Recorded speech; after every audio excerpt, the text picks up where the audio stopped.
Simon, who are the new players in the squad, Andrew? Oh, well, I suppose the key ones and the most exciting ones, I suppose, are the two young fast bowlers. Patrick Cummings, who's actually the youngest player we've ever put on a contract list since the system came in. He's only just 18 years of age, so really exciting prospect for us. And James Pattinson's got his first contract, even though he's played one game for Australia. But they're obviously really exciting additions, young players with great potential. So yeah, it's an exciting period. It's going to be very demanding next 12 months, there's no doubt about that. But just to have talent like that coming into the system is really important for us. How about that, Keith? What is it about Patrick that made you think he's ready for a contract now and Well, also close to international playing? Yeah, well, I mean that's our job in the end result. We've got to assess talent as best we possibly can. We've got a really strong talent management system that's been put in place over the last couple of years through all the states and at national level, and that feeds into the national selection panel, obviously. And we've really all of the view that he is a potential champion for Australia, and we're going to encourage that and look after him. Andrew, obviously you picked your strongest 25, but there seems to be a real push for getting younger players in. Was that a theme you sort of looking towards that next generation to now take over from the others and move through? Look in a progressive way, hopefully.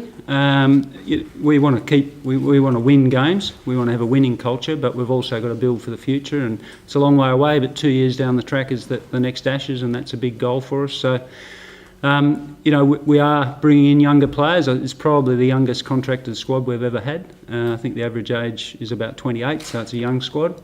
Having said that, really important, we think that the opening partnership has a good established opening partner in Watson, and the same with the middle order. There's still a big role for Ricky Ponting and Mike Hussey to play, mentoring that young group of players that are going to come into the middle order. Richard? So in terms of the opening, Andrew, who do you see as a definite opening pair there for you? Look, I won't really comment on that. We've got, I can say it's within that squad, and we've obviously got the Sri Lankan selection coming up in about 3 or 4 weeks' time. So obviously we've done that ourselves, but it's not the time to announce that. Are you looking at sort of Usman as the kind of number 3, or where are you seeing him? What's his sort of Well, look, position?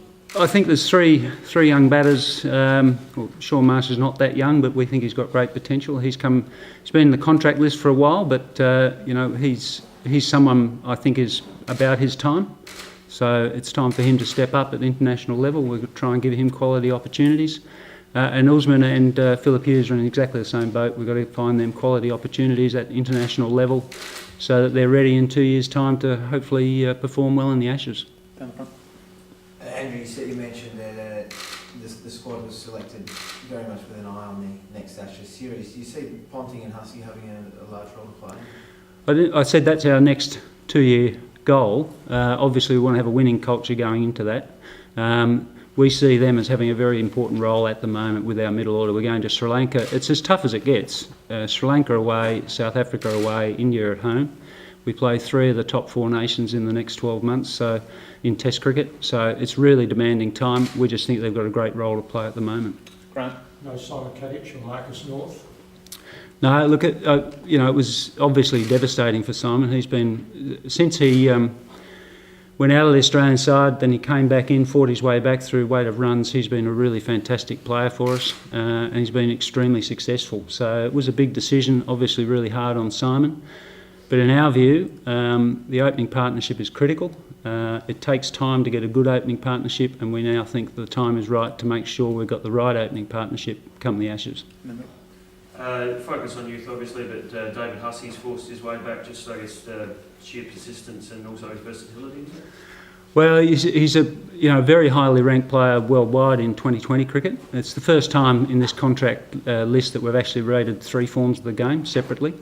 So that obviously he ranks extremely well in 2020 cricket, and we thought he did really well in the quarter-final for us against India, where he played a really good innings. So, I mean, that's got him a contract. We still think there's a role for him in the side. Richard? Cummins and Pattinson, do you see them playing Test cricket in Sri Lanka or South Africa? They're certainly both. Cummins at the moment is recovering from a fairly minor stress fracture of the back, or I don't think fracture is probably not the right word. So whether he's right for Sri Lanka will be interesting, but he'll be right in the mix if he is. Any of our fast bowlers in this list are certainly in contention for Sri Lanka and South Africa. Tom? Back stole my thunder a little bit, Andrew. You spoke about Hilditch, but obviously, how did he take it when you spoke to him, or have you spoken to him personally? Yeah, look, he was really devastated, as you would imagine, and they're not easy phone calls for the player or for anybody, but the reality is we've got a bigger role, and that is to hopefully get it right for the future of Australian cricket. So, but he was really upset. The other side of the coin, of course, is I got to ring Patrick Cummins, which is probably one of the most exciting phone calls I've ever made, really, he's the youngest contracted player ever. Most players have a pretty good idea that it's coming through weight of runs or weight of wickets. But he was shocked and so excited. So, it was really special. Just with the spin bowling role, Andrew, Fraser and Doherty have obviously got their nod. Michael Beer, was he unlucky to miss out? And where do you see the spin role going in the future? Yeah, look, you shouldn't read too much into that, in the sense that, as I said, we rank 3 forms of the game. Michael Beer and indeed Stephen O'Keefe are very much in contention for Sri Lanka, even though they don't get a ranking. You will find that because we rank 3 forms of the game, there are players that we're still ranking very highly who are outside that contract list. Both Stephen O'Keefe and Michael Beer are going for Australia A to Zimbabwe, and they'll get a great opportunity to push their case.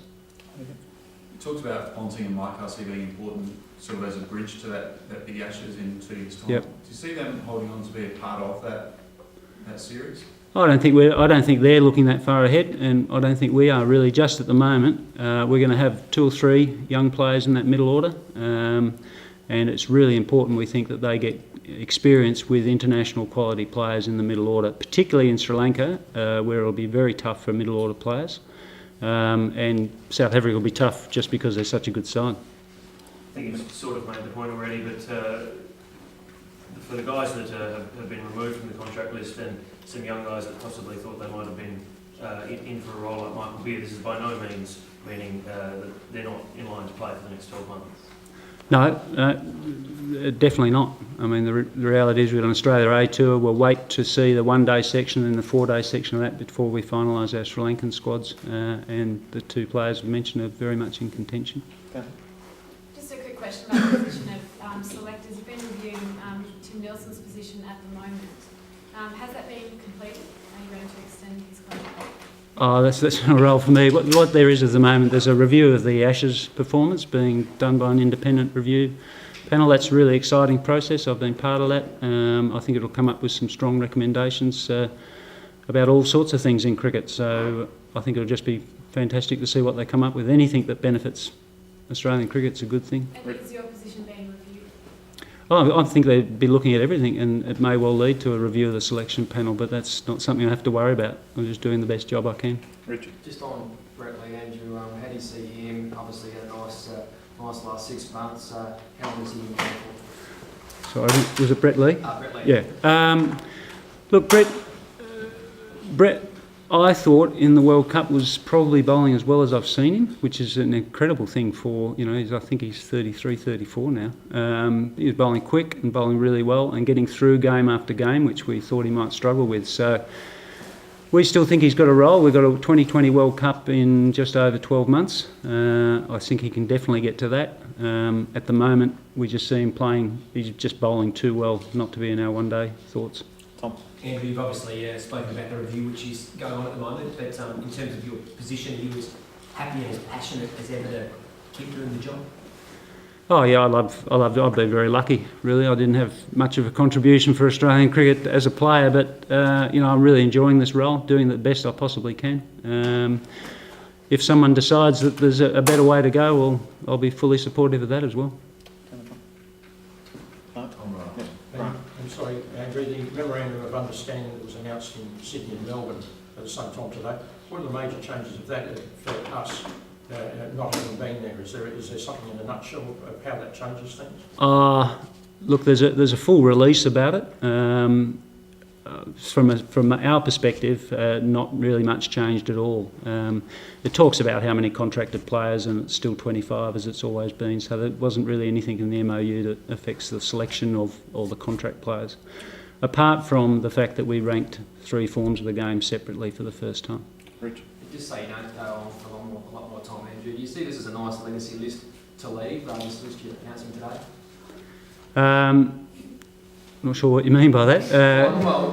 I guess going forward, you see these guys and the blokes going forward that can really impress for Australia and get us back up to number 1.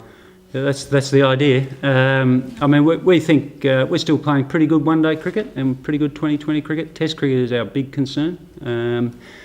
And we've injected players into that, young batters, young quick, 2 very exciting young quicks, and we really need to find 2 or 3 champions in the next 2 years, and in some of those young players we think we've got 2 or 3 champions. So how long would you like to continue this role for, though? I'll just keep doing it till someone wants me to stop. I'm very happy, very excited. It's one of the greatest periods in the sense that it's just so demanding, but it's in the same time it's exciting for the players. They've got great challenges ahead of them, and we have great challenges as a selection panel to get it right. Just a quick one, sorry, on Kellen Ferguson. Do you see him pushing in there at some stage as well for that test lot?